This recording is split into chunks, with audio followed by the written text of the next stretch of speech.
आपल्याकडे कोथरूड पोलीस स्टेशनला 12/12/2024 या दिवशी कोथरूड पोलीस स्टेशनला CR नंबर 368 प्रमाणे संजय वागुळदे यांच्या फिर्यादीवरून एक गुन्हा दाखल होता. IT ॲक्ट सेक्शन्स 66D आणि 319 420 जुना जो आहे त्याप्रमाणे त्या गुन्ह्याचा तपास करत असताना याच्यातले काही आपल्याला अकाउंट डिटेल्स आणि काही गोष्टी आपल्याला समजल्यानंतर आपल्या कोथरूड पोलीस स्टेशनचे सर्व टीम त्याच्यात वर्कआउट सुरू केलं. त्या सुरू केल्यानंतर पूर्वी एका याच्यामध्ये 2 आरोपी अटक आहेत, परंतु परवा दिवशी आपल्याकडे नरेच्या हद्दीमध्ये एका हॉटेलमध्ये हे 3 आरोपी आपले त्यातला एक नेपाळी आहे बाजीराव राठोड या नावाने तो त्या ठिकाणी राहायचा आणि त्याचं नाव ओरिजिनल आहे लांछन शेर्पा, दुसरा रमेश कुमार आणि तिसरा एक भीम बहादूर म्हणून आहे. हे सर्व जे आरोपी आहेत यांच्याकडे जवळपास 7 ते 8 मोबाईल्स, खूप सारे चेकबुक्स, पासबुक, नेपाळी पासपोर्ट आपल्या ठिकाणी मिळाले आहेत. यांची मुळच अशी आहे की याच्यामध्ये शेअर ट्रेडिंगचे ॲप्स डाउनलोड करून त्या ॲप APK फाईल जे आहेत त्या डाउनलोड करून नंतर त्याच्यामध्ये काही अकाउंटवर OTP ट्रान्सफर करून हे पैसे नंतर दुसऱ्या देशामध्ये चायना आणि बाकीच्या देशामध्ये पाठवत होते. याच्यामधले जे मास्टर माइंड आहेत ते बाहेरचे दिसत आहेत, परंतु ही जी मधली जी कडी आहे ते त्या कडीला पकडण्यामध्ये कोथरूड पोलीस स्टेशनला यश आलं आहे. जवळपास ह्याच्यामध्ये 50 अकाउंट्सवरती खूप मोठे ट्रान्झॅक्शन आहेत.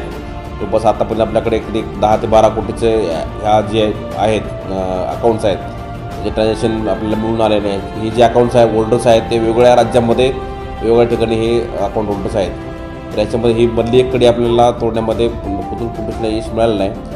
याच्यामधले बाकीचे जो तपास आहे अजून याच्यामध्ये आपण सायबर पोलीसची मदत घेतो आहे आणि काही टेक्निकल एक्सपर्ट जे आहेत त्यांचीसुद्धा मदत आपण ह्या गुन्ह्याचा तपास कमी घेतो. आत्तापर्यंत आपल्याकडे आपली ती एक्स्ट्राशन सुरू आहे, याच्यामध्ये तपास सुरू आहे. जवळपास एक 50 अकाउंट याच्यामध्ये आहेत आणि ज्यांचे मोबाईल्स आणि पासबुक्स आहेत त्याच्यामध्ये त्यांना काही कमिशनवरती त्यांना ते हायर केलं होतं. त्यांना काही पैसे त्यांना देत होते. त्यांचे मोबाईल्स आणि त्यांचे पासबुकसुद्धा या ठिकाणी येऊन कारण त्यांच्या ह्याच्यावरती ते OTP यायचे त्या APK फाईल्सवरती OTP फक्त दुसरे माणूस तो ऑपरेट करायचा. यांचं काम एकच होतं की हे OTP ही जी नेटवर्क आहे आणि हे मोबाईल चालू राहून की जेणेकरून की नेटवर्क बंद पडू नये म्हणून हे या ठिकाणी हॉटेलमध्ये आपल्याकडे बसले होते. त्यांना आपल्या माहितीनुसार त्यांना आपण अरेस्ट केलेलं आहे. पुढचा तपास आहे तर आपण सायबर पोलीस स्टेशनच्या मदतीने करत आहोत, परंतु ह्या मॅटरमध्ये ऑलरेडी 2 गुन्हे एक बेंगलोर पोलीस आणि एक मुंबई पोलीसमध्ये सायबर पोलीस स्टेशनमध्ये दाखल आहे. तिकडे पण नंतर ते वर्क करून घेतो.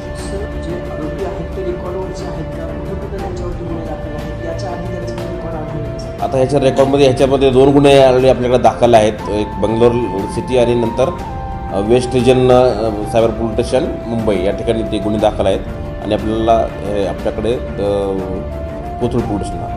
परंतु ज्यांचे अकाउंट आपण फ्रीज केले असे 50 अकाउंट्स आहेत, म्हणजे 50 ठिकाणी ऑनलाईन कंप्लेंट आलेले आहेत नॅशनल सायबर क्राईम रिपोर्टिंग पोर्टलला. ही त्याच्याप्रमाणे त्याप्रमाणे खूप कमी गुन्हे दाखल आहेत, पण हे 50 ठिकाणी गुन्हे दाखल व्हायला पाहिजेत. तर ते काही लोकांनी सायबर कंप्लेंट केल्यानंतर ते ऑटोमॅटिक ते अकाउंट फ्रीज होतात. ते असे जवळपास आपल्याला 50 अकाउंट्स मिळालेले आहेत. 50 ठिकाणी सुद्धा गुन्हे दाखल होऊ शकतात वेगवेगळ्या राज्यामध्ये. आता ह्याच्यामध्ये जी ओरिजिनल तक्रार आहे ती त्याच्या शेअर ट्रेडिंगमध्ये त्याला टेलिग्रामहून जवळपास 68 लाख त्याचा जो आहे त्याची अमाऊंट गेलेली आहे आणि हा जो व्यक्ती आहे ते वेल नोन आहे आणि त्याची स्वतःची पण एक कंपनी आहे MIDCमध्ये.